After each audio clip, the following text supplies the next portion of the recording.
However, you start to see people who are rock stars in what they do, including Kristi Dosh, sports business for Forbes, business of college sports, and has jumped right into the NIL as well when she joins us. Craig Smoak, Paul Catalina, David Smoak on 365 Sports.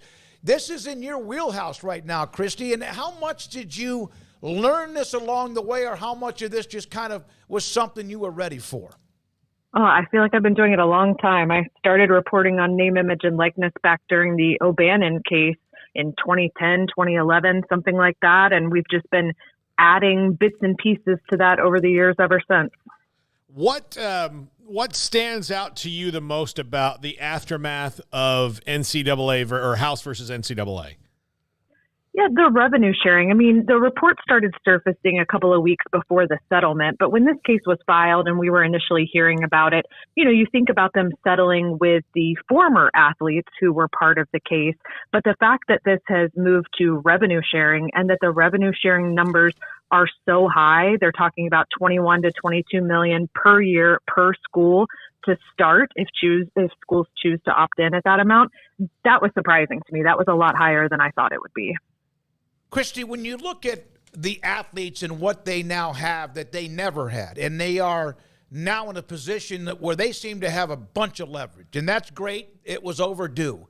What are the biggest questions they may have for you if you were to advise them at this particular time? Yeah, I think that athletes and their parents and agents, for those who are able to get agents, are going to have a whole new world here, because I do not think schools are going to choose to implement revenue sharing at a flat fee. There's some issues with that when it comes to antitrust law. Tax professionals tell me there's some potential IRS issues. So I think it's going to be based on market value. Well, what is that? And is every school going to have a different formula for market value? And the answer to that is likely yes. And so individual athletes are going to be negotiating with athletic departments. We've never had anything like that. And does a 17 or 18-year-old know how to negotiate? And there aren't going to be enough agents to go around for all of them. So a lot of this is going to fall on athletes and their parents. Kristi, what is the clearest path to balancing out Title IX in this?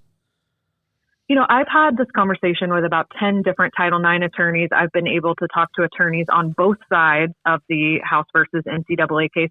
And the easy answer is no one knows. You've got about 50% of people who think Title IX applies. You've got about 50% of people who think that Title IX doesn't apply. And these are experts in their field, people who've been dealing with Title IX sometimes for decades, and they can't agree on whether it applies or not. So I think we're going to wait and see, and it's going to either have to be guidance from the federal government or it's going to be some cases brought to court over this. So when you discuss the settlement, whatever that $2.7 billion, we've seen figures thrown out about former athletes or athletes that played during a certain time period. Does any of that settlement money go to any of the current players? No, it doesn't. There's a backward-looking piece. It's $2.8 billion. That's going to go to former athletes. It dates back to June of 2016, so it doesn't go to anyone who played prior to that. That's a separate bucket from the revenue sharing that we expect to start fall of 2025, where each school will get to decide up to a cap of about 21, 22 million, how much revenue they want to share with their athletes and which athletes they're going to share with. Well, that was my other question on the I guess the $2.8 billion. A lot of times we look at football and men's basketball. Those are the revenue producers. Is this as far as the back pay for all student athletes during that time or specific athletes? We believe it's just going to be Division I scholarship athletes. I've had a lot of questions from the parents of walk-ons, and actually I was able to talk to some officials from the NCAA today. They say they're still working that out in the final settlement document, exactly who's going to be included, but we believe it's going to be Division I scholarship athletes, and a portion of it is going to be divided equally, but a portion of it is going to be divided based on market value, and they're going to have a sports economist come in and come up with a formula to find that market value. You, when you started covering O'Bannon, did you ever think you probably thought at some point what we see today would happen. Is it even more explosive than you thought as far as how quickly this has changed and how really it just seemed like it happened overnight, even though it's taken years? Honestly, I thought NIL would happen eventually. I did not think revenue sharing would happen. I'm sure if people want to go back and dig up things I wrote 10 years ago, I did not believe it back then. And in fact, I wrote a book that came out in 2013, and I interviewed people from the IRS, people all across college athletics.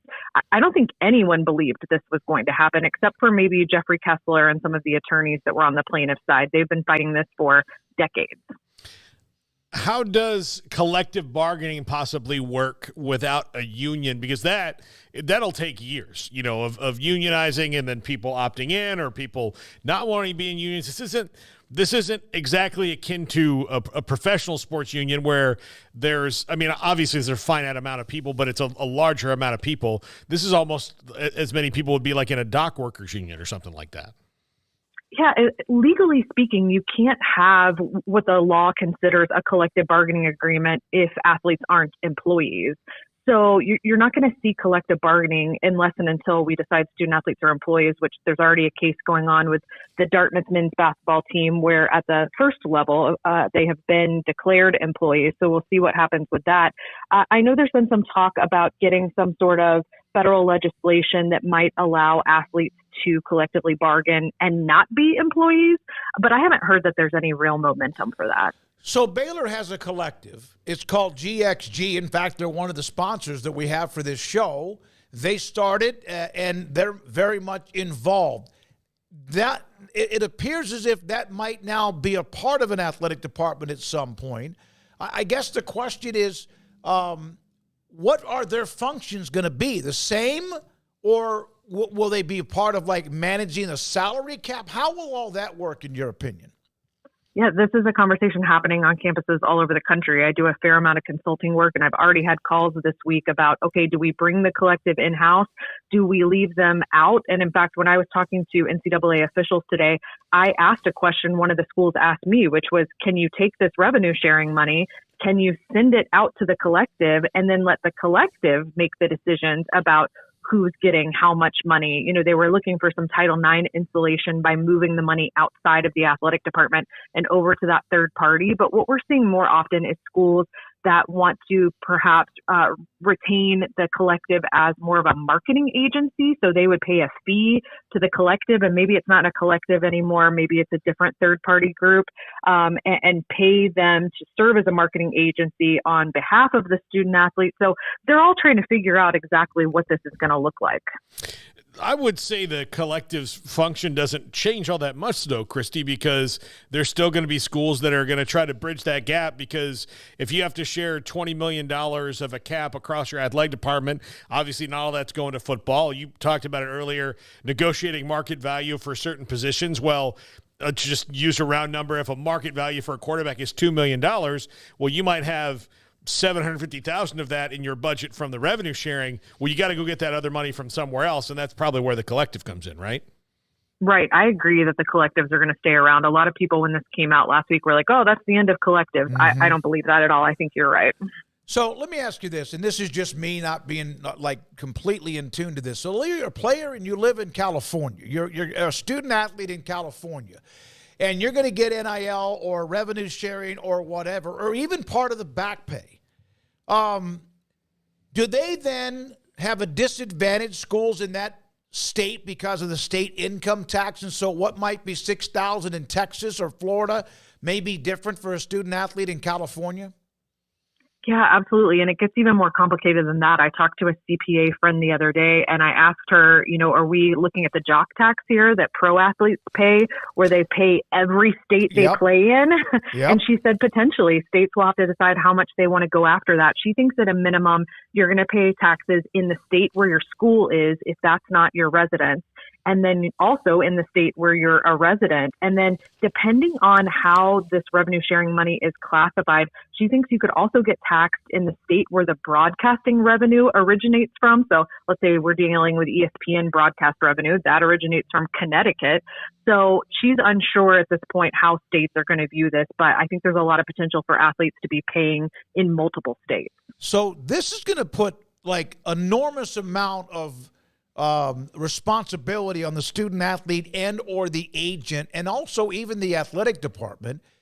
They're going to have like constant seminars? Are athletes ready for that, to kind of know what they're supposed to do with their money? No different than we are who do this show, or what you do for a living with what you do? I mean, I still have athletes come to me and ask, do they have to pay taxes on their NIL money? So yeah. Some of them are still catching up to that reality. I think this is going to take a lot of education all around. And like I was saying earlier, my biggest concern is there are not going to be enough agents to go around for all the athletes who likely need that level of service. And so it's going to fall on parents, but there are a lot of parents who aren't going to have any experience with these sorts of things and aren't going to know where to turn. And there's already some, I would say, bad players in the NIL industry. I would imagine that is going to grow as this, revenue sharing gets rolled out. So hopefully lots of education available, not just for the athletes, but for their parents and the other people around them who are trying to help them. Do you feel like they're going to NFL have certified agents? Will they try to do that with the NCAA? I really wish they would. Yeah. I've had this conversation actually with the NCAA. I've been on a couple of phone calls where this has been considered. They're doing a voluntary registry based on the latest set of NIL rules that were passed. I wish that they would do a certification, because there's a lot of folks out there calling themselves agents, and I always put that in air quotes, who really don't have any experience or knowledge to be agents and are guiding athletes towards deals that aren't advantageous for them, or who are outright stealing money from athletes. And a lot of those stories haven't come to light yet, but they're happening. You said there's not enough to go around, one. So that means that if they do certify, then agencies have to start recruiting more guys and getting more agents. So could be a cottage industry popping up. But that, again, wouldn't that take years to really get a structure like that in place? Yeah, absolutely. And I just can't imagine a time where the majority of Division I athletes have some sort of agent. I think it's still going to look a lot like it does now with the athletes who are either household names or the ones that have enormous social followings. They're not always getting athlete agents. Some of them have social media managers who kind of serve that agent role. And that's fine. That's the right fit for some athletes.